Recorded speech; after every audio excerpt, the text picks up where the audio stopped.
Hello everybody. As Jeremy just said, I'm Martin McElligott. I'm the Town Centre Commercial Manager for the Business Improvement District Scheme, which was started in 2008, I believe. I'm 3 years in the job, I suppose, at the moment, and a large part of my time is not spent behind the desk. I'm happy to say it's out shoulder to shoulder with the strong businesses on Clonbrassil Street. I suppose I met Mary Deary maybe a month or two ago, and she came into the office just at the right time. That's gone the wrong way. I was at an ATCM conference, and it's probably the third conference that I was at, that as time went on was starting to kind of get on my nerves a little bit, because most of the talk was centralised around planning business around 2-year-olds.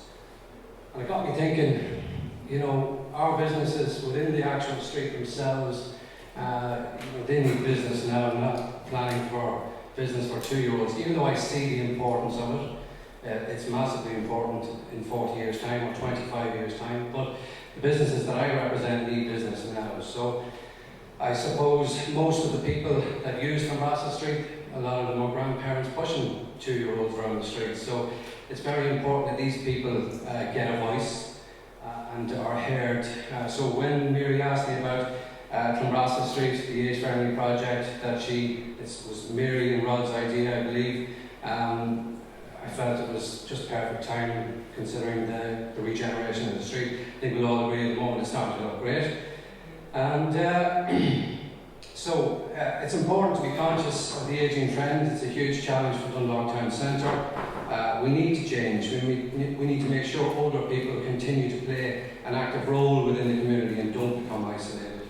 And I suppose the word age-friendly, that's another thing that I wanted to talk about, because my dad gives out to me all the time about it. He says, my body might be old, but my mind isn't old, it's wise. So they're wiser people, and the wiser they are, the more loyal they are. They know what they want, they know what they're looking for, and they know how to get it. And if they don't get it here, they'll go somewhere else. So I think it's a perfect opportunity. And you've seen all the stats. I'm not about the big data, by the way. I mean, to be honest, I've been inspired by Karen, by Mary, by Geraldine. A lot of this data is all out there, it's not my data. So if we go back to the stereotype, one of the things that really stuck out to me when I was reading through some of the stereotypes was that older people's opinions no longer matter. And I think, you know, sometimes, largely with the younger generation, that may be true, but they do matter. So, I mean, the reality basically is, you know, they are the largest market segment over the next 20-25 years. 1 in every 6 of the population will be over 65. You've heard all of this stuff. They are healthier, wealthier, better educated, more travelled. You know, one of the things from a fashion point of view and a retail point of view, they're spending more money on travel, pets, but they're looking well, and they're spending money on fashion. They're not old, as I said, they're wise. So I see this.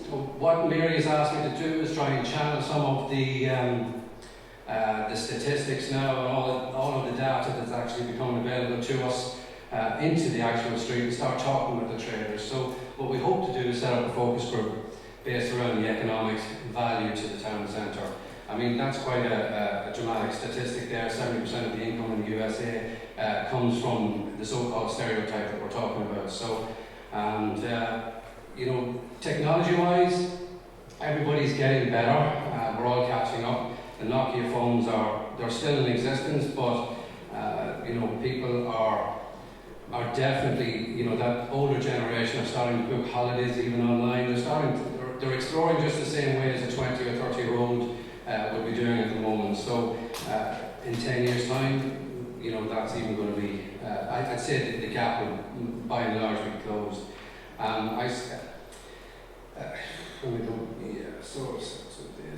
So I just go back to the actual this slide here, because like I said, all of this has all been talked about by who I believe are the experts, and I'm still learning too. And you know, I want to learn with the actual group with Clonbrassil Street. And what we hope to do, we've said Clonbrassil Street, I suppose it's going to be the wider town centre area, but we want to start with a goal and try and reach that goal and get as many people involved within that street to respond and talk and figure out some of the initiatives that we might bring on this. I mean, for example, most of the people I meet on the street would be the older generation, and they'd be asking directions, asking where can I get this, where can I buy that, and we would direct them as best we can. But like one of the issues that came to light for me, I suppose, 2 weeks ago, and it happened to me 3 times in one day where I bumped into people and we'd be just having a friendly chat with them, and they'd be in a hurry out of town because some of them could be maybe on medication where they need to get home to get that medication. Some of them need to use the toilet. So simple things from a business perspective in terms of letting people use the loo, for example, within your business so that they're not in such a hurry out of town. So it's, for me, I'm not going to talk very long because I've not a lot to report on yet. I hope to actually set up a focus group with our own traders, as many of them as possible. I know I have more on the list. I see 4 or 5 of them down here, possibly 6, but I had 15 initially on my list. The nature of it is that they're all running businesses every day, and time is money, and when they're out of their business, that does mean money, so they do give a lot.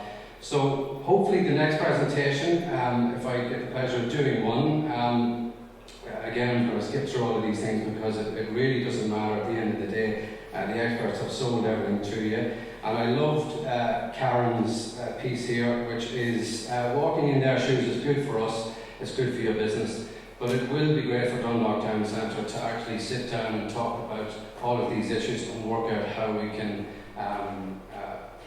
help the wiser people in Dundalk have a better experience, a better retail experience, and I look forward to kind of bringing that into the business concept. So thank you very much.